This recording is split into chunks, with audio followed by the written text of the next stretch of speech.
ഒരു പ്രിയപ്പെട്ട താരത്തിന്റെ കഥയിലേക്ക്. ഉത്സവപ്പറമ്പുകളിലും TV ചാനലുകളിലും ഒക്കെ പ്രേക്ഷക മനസ്സുകളെ കീഴടക്കിയ ഒരു കിളിമാനുകാരന്റെ കഥയിലേക്കാണ്. ചേക്ക് രാജീവ് എന്ന കലാകാരന്റെ ലൈഫിലേക്ക് യാത്ര ചെയ്യുകയാണ് റൈഡിംഗ് റിപ്പോർട്ടർ ഹരികൃഷ്ണൻ തയ്യാറാക്കിയ റിപ്പോർട്ടിലേക്ക്. ഒരു താരത്തെ തേടിയാണ് ഇന്നത്തെ യാത്ര.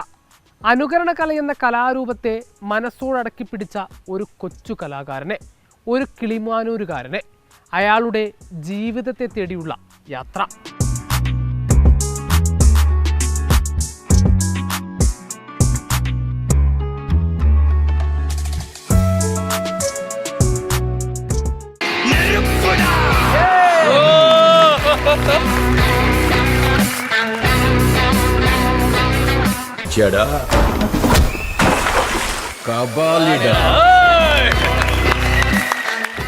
വേണു നാഗവള്ളിയെയും ശങ്കറിനെയും തുടങ്ങി രാജാ രവിവർമ്മയെ വരെ വേദിയിൽ അവതരിപ്പിച്ച് കയ്യടി വാങ്ങുന്ന പ്രകടന മികവിന്റെ പേരാണ് രാജീവ്. അനായാസമാംവിധം സരസവും ലളിതവുമായി അഭിനേതാക്കളെ വേഷം കൊണ്ടും ശരീരചേഷ്ടകൾ കൊണ്ടും അവതരിപ്പിച്ച ഈ കലാകാരൻ പ്രേക്ഷകരുടെ മനസ്സ് കീഴടക്കുന്നു. ഉത്സവപ്പറമ്പുകളിലായാലും TV ഷോകളിലായാലും രാജീവിന് ആരാധകരേറെ. അയ്യോ, ഒന്നും പറയാനില്ല, ഗംഭീരം. ഇപ്പൊ നിങ്ങൾ വിചാരിക്കും ഒരു വൈറൽ താരത്തെ കാട്ടിത്തരാമെന്ന് പറഞ്ഞിട്ട് കൂട്ടിക്കൊണ്ടുപോയത് ഒരു തട്ടുകടയിലേക്കാണല്ലോ എന്ന്. ശരിക്കും പറ്റിക്കലല്ല, ഇത് ചേക്സ് തട്ടുകട. ചേക്ക് രാജീവ് എന്ന കലാകാരന്റെ, അല്ല ആ മനുഷ്യന്റെ സ്ഥിരം വേദി.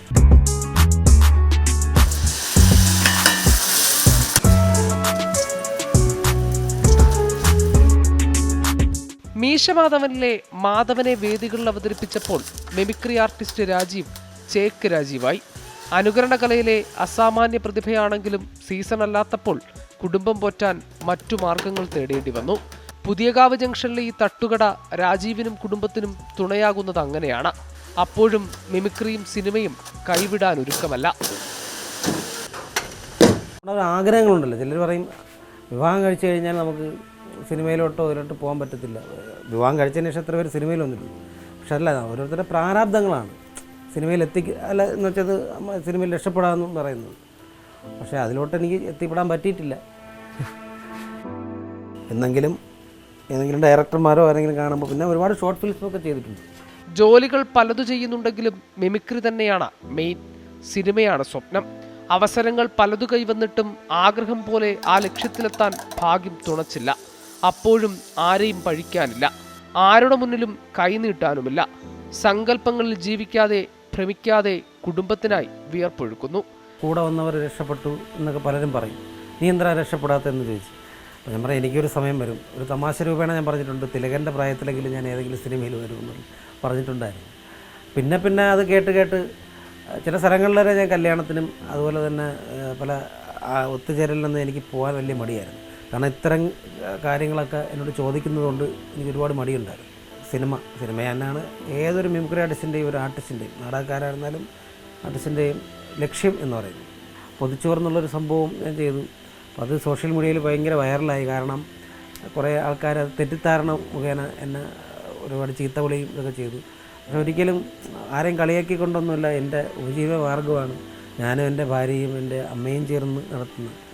സ്വപ്ന സാക്ഷാത്കാരത്തിന് കുടുംബത്തിൻ്റെ പൂർണ്ണ പിന്തുണ.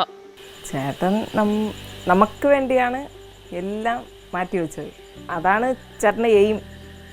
അതിനുവേണ്ടിയാണ് ഇത്രയും ചേട്ടൻ കഷ്ടപ്പെട്ടത്. എന്നുവെച്ചാൽ ഓരോരുത്തർ ചോദിക്കുമ്പോൾ ചേട്ടൻ പറയും, ഇവരൊക്കെ അങ്ങ് പോയി, നീ ഇങ്ങനെ നിൽക്കണ് എന്നൊക്കെ പറഞ്ഞ് ചോദിക്കും. എൻ്റെ മുമ്പ് വെച്ച് തന്നെ ഒരുപാട് പേര് ചോദിച്ചിട്ടുണ്ട്.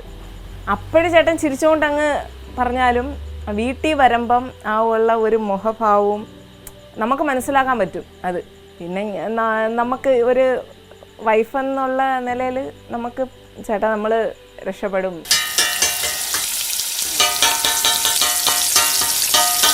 രാജീവേട്ടൻ്റെ കടയിൽ എല്ലാമുണ്ട്. ദോശ, പൊറോട്ട, ഓംലെറ്റ് അങ്ങനെയല്ല.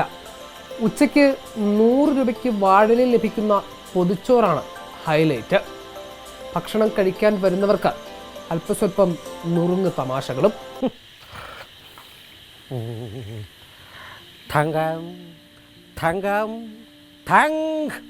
ഈ പെൺകുട്ടി എന്നോട് ചോദിക്കുന്നു വാട്ട് ഈസ് ദിസ്, എന്നാൽ ഞാൻ പറയുന്നു ദിസ് ഈസ് എ കാർ. എടാ മണ്ണങ്ങണാപ്പി, അതി കയറി പിടിക്കല്ലേ. ഒരു മുഴം കയറിലും 4 ലട്ടിൽ ബോട്ടിലോടുന്ന വണ്ടിയാണേ. കലാകാരനായതുകൊണ്ട് തന്നെ തൻ്റെ കടയിലെ പ്രധാന വിഭവമായ പൊതിച്ചോറിന്റെ പരസ്യത്തിന് പുതിയ കാലത്തിന്റെ രീതിയായ ഹാസ്യനടന്മാരുടെ മീമുകൾ ഉപയോഗിച്ച സോഷ്യൽ മീഡിയയിൽ പോസ്റ്റുകളിട്ടു. പൊതിച്ചോറിനെ കളിയാക്കിയെന്ന് അധിക്ഷേപിച്ചു. അത് വേദനയുണ്ടാക്കി. ഒടുവിൽ ജീവിക്കാനാണ് ഈ തമാശകളൊക്കെ എന്ന് പറയേണ്ടി വന്നു രാജീവിന്. ചേക്കിന്റെ സ്വന്തം കള്ളനല്ല രാജീവേട്ടൻ.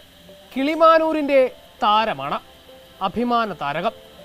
സിനിമയുൾപ്പെടെ ലക്ഷ്യങ്ങൾ ഒരുപാടാണ്. അപ്പോഴും ജീവിക്കാനായി ഏതു നേരവും ഏതു വേഷം കെട്ടാനും ഒരു മടിയുമില്ല ഈ കലാകാരന്. ക്യാമറാമാൻ രഞ്ജിത്ത് ഫ്രാൻസിസിനും രാഹുലിനുമൊപ്പം ഹരികൃഷ്ണൻ, 24 തിരുവനന്തപുരം.